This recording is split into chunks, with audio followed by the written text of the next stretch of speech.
Kesalahan orang-orang sekarang adalah kalau bikin perubahan tuh ingin langsung kasil itu udah bisa. Wong Kanjeng Nabi mawon sing kekasih pangeran itu urutane pertama adalah munfakin lam yakunil ladzina kafaru min ahlil kitabi wal musyrikin iku munfakin. Mereka ndak akan terpisah atau tercerabut dari pemikiran mereka hatta ta'tiyahumul bayinah. Sehingga ada bayinah datang memberi penjelasan. Bayinah itu siapa? Rasulum minallah yatslu suhufam mutahharah fiha kutubun qayyimah. Terus dibaleni meneh mbek Allah.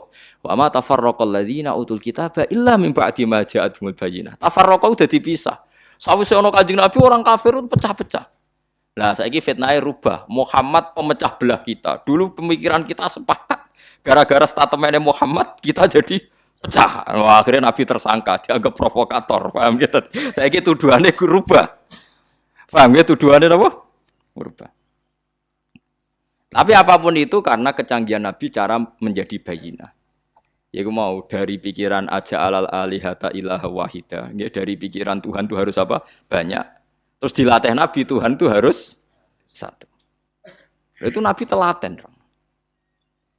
Paham ya Nabi itu telaten. Terus mulai terus dilatih sampai dilatih. Enggak apa-apa kamu ngaku Tuhan. Enggak apa, kamu ngaku Tuhan enggak apa-apa. Berhala-berhala itu ngaku Tuhan enggak apa-apa. Tapi saya ingin tanya, am khalaqus samawati wal ardu. Apa mereka menciptakan langit dan bumi? Ya bala yuqinun, mereka pun enggak yakin. Makanya sebagian ayat Allah nak tanya, enggak apa-apa Mat. Kamu bilang saja mereka kalau ingin jadi Tuhan saja. Qul ara'aitum ma tad'una min dunillahi aruni madza khalaqu minal ardi am lahum syirkun fis samawat. Enggak apa-apa kamu katakan mereka itu Tuhan, tapi buktikan prestasi mereka apa? Mana yang diciptakan berhala, mana yang diciptakan Isa, mana yang diciptakan Yesus. Enggak apa-apa, Yesus Tuhan enggak apa-apa, tapi buktikan dia lahir di mana. Jangan-jangan sudah lahir di bumi. Masa yang dituhani sama Tuhannya terlambat? Bumi ada dulu, Tuhannya datang kemudian. Yang benar aja kan gitu. Ya kan aneh kan mereka bilang Yesus itu Tuhan, tapi lahirnya di bumi. Lalu Tuhannya itu pas bumi ada itu Tuhannya nuhankan siapa? Kan terlambat kan Tuhannya datangnya itu kan. Dulu makhluknya baru Tuhan itu. Itu kan aneh gitu. Lah itu Quran biasa ngetikan kirun. Aruni madza khalaqu minal ardi am lahum sirkun fis samawat. Tunjukkan ke kita apa yang diciptakan. Ini disebut al-hujjah qul falillahil hujjatul baligh. Sekarang orang itu enggak mau mengkaji asal-usul Nabi bisa meluruskan pikirannya orang kafir. Pokoknya wong kafir ku neraka. Ndak begitu. Nabi dulu cara dakwah ndak gitu. Ora sithik-sithik ngancam neraka. Orang itu diajak berkesadaran bersama. Pangeran kok pirang-pirang. Wong kafir dulu pikirannya gitu. Wong urusan banyak ya Tuhan harus banyak dilatih. Saya punya kenangan banyak dengan Nabi karena saya banyak belajar hadis. Mungkin ribuan hadis saya hafal.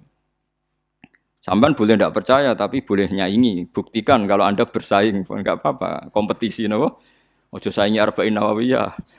Ngono apa le mukmin husni islamil mar'i tarkuhu malayani. Mbek la dororo wala diror. Ausini raso qala la takhdab. Farad dadamirara ne faqala. Ngono tok sing diapal ya Allah. Kok do urip. Saya itu punya banyak hafalan hadis, terutama Musnad Ahmad. Ya seneng saja, seneng. Daripada anut pikirannya sampean kan anut pikirannya Rasulullah, ora waras tapi anut pikiranmu kan anut pikirannya Nabi. Itu memang Nabi itu cerdas betul, dan cerdasnya itu nubuah, khas nubuah. Saya beri beberapa contoh penjinan tambah mahabbah pada Rasulullah sallallahu alaihi wasallam. Ya mahabbah macam-macam, sing suarane apik selawatan, sing suarane elek ya uteke sing apik, aja kok elek loro-loro nih suarane. Suarane elek, uteke elek terus ki bela Nabi mbek opo? Lho tekan rezekine elek, ya ora iso nyumbang. Paham kan yo nak uteke elek, suarane elek, iku rezekine sing apik, dadi iso nyumbang Kanjeng Nabi. Aja kok uteke elek, suarane elek, rezekine elek. Terus ki nyumbang Nabi mbek opo? Setia. Setia butuh jiwa dan raga dan harta. Pernah ada seorang pemuda itu, dia itu mau masuk Islam. Syaratnya harus boleh zina, karena dia itu maniak perempuan. Jadi tidak bisa membayangkan hidup tanpa perempuan. Tanpa perempuan tidak bisa. Ganteng wong payu kan, cara zina payu. Kadang kan ono ora zina mergo ora payu, wah niku repot niku gantuk. Itu Ya orang Arab kan sampean bisa bayangkan kan hiper orang Arab. Ada kegaduhan di Sufa itu di masjid. Lama-lama Nabi dengar. Itu ada apa kok gaduh? Itu sahabat menghalangi seorang pemuda yang mau sowan jenengan tapi minta pamit masuk Islam tapi boleh zina. Boleh selingkuh, boleh zina. Jadi gaduh semua sahabat melarang masuk. Tapi Nabi tahu udunu, tidak apa-apa suruh masuk udunu. Udunu itu dari kata udunu dikasih hak sakta udunu. Setelah masuk ya ketemu Nabi. Ini bukti bahwa Nabi tidak selalu ngancam neraka. Ditanya sama Nabi, kamu betul pemuda yang mau minta izin saya masuk Islam tapi boleh zina? Naam ya Rasulullah. Saya ini maniak perempuan, jadi saya Islam itu senang saya, rasional. Islam itu cocok saya.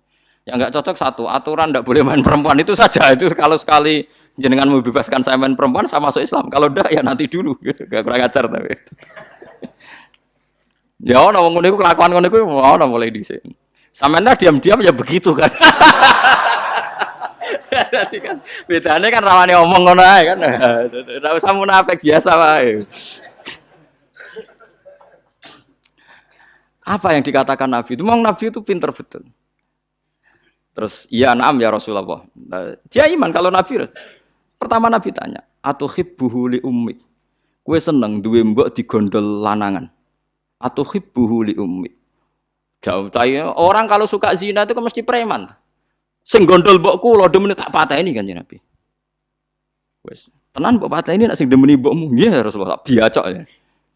Atuhibbuhu li bintik. Kowe seneng anak wedok digo demenan wong. Oh tak pateni ya Rasulullah. Disebut Nabi, mulai ibunya, putrinya, budenya, buliknya, orang-orang dekatnya disebut semua sama Nabi. Piye misalnya kayak dembok jadi gondolane wong, dua anak wedok jadi gondolane, disebut bulik bude. Sesuai mereka, ya Rasulullah, mohon kalau masuk Islam rasa syarat zina. Celek zina, larang wong akeh. Itu Rasulullah. Jadi orang ya itu tadi dibangkitkan fitrah basariyah, fitrah manusianya itu dibangkitkan. Loh ya coba. Orang itu kan bayangno poligami enak, itu kan karena dia bayangkan nikmati dua perempuan. Saiki coba nek kowe mulai di anak perawan, kayak Mustafa ora kepengin poligami. Mikir, waduh anakku di poligami sing lanang piye. Orang tuh mesti mikir, sing semangat poligami biasanya sing anake lanang-lanang, mulai anake wedok nuruhine wis ora semangat. Kok anake wedok. Waduh anakku piye. Makanya guyonannya orang ahli sunnah dengan orang syiah gitu. Orang syiah itu membolehkan mut'ah. Suatu saat ada orang syiah, ada ditamoni orang ahli sunnah, ada putrinya cantik, ada fotonya. Itu siapa? Itu putriku. Tak mut'ah boleh enggak? Dilempar sandal sama. Syiah itu membolehkan mut'ah. Ya kata yang temannya yang sunni. Itu siapa? Itu putri saya. Tak mut'ah boleh enggak? Oh, langsung diusir, dikupecer. Padahal dia yang menghalalkan mut'ah. Tapi kali ini kan dia posisi dirugikan. Enggak siap juga kan? Mana no kiai dek BD mau ngelehno poligami terus lamar rak wis putrine ini badhe kula wayah kicrat. Nah itu. Tapi ya jangan haramkan ya bilang boleh, tapi ora usah semangat wis muni oleh. Wis begitu saja hukum. Itu Rasulullah. Jadi Rasulullah itu kecerdasannya nubuwah. Jadi kalau ada masalah itu orang dibangkitkan kesadarannya, termasuk orang kafir tadi. Kemudian yang paling saya kenang dari Musnad Ahmad itu cerita nyontohkan musyrik. Nyontohkan musyrik itu lebih simpel lagi. Itu orang musyrik yang diterangkan Nabi itu orang musyrik, bukan santri. Kalau santri kan samina wa ta'na karena kiainya, itu ndak yang diterangkan tuh orang apa? Musyrik, yang enggak iman sama Rasulullah.